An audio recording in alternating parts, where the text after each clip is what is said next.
எத்தனை பேர் இந்த விஷயத்த நோட்டீஸ் பண்ணியிருப்பீங்கன்னு தெரியல. ஒரு மேல் பேரண்ட், அதாச்சும் குழந்தையோட அப்பா வந்து அந்த குழந்தைய ஊட்டி விடுறதா இருக்கட்டும், குளிப்பாட்டுறதா இருக்கட்டும், இல்லை ஹோம்ஒர்க் சொல்லிக் கொடுத்தா உடனே சுற்றி இருக்க 4 பேர் என்ன சொல்லுவாங்கன்னா, வாவ் எவ்வளோ நல்ல ஒரு பேரண்ட்டு, எவ்வளோ நல்ல அப்பா, குழந்தைக்காக எவ்வளோ டைம் ஸ்பெண்ட் பண்ணுறாரு, சூப்பர் அப்படி இப்படின்னு பேசுவாங்க.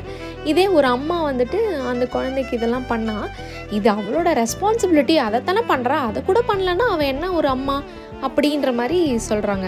அது எப்படி? 2 பேருமே சேர்ந்து தானே குழந்தை பெற்றுக்கிறாங்க. அப்போ பேரண்டிங் அப்படின்றது 2 பேரோட ரெஸ்பான்சிபிலிட்டி தானே.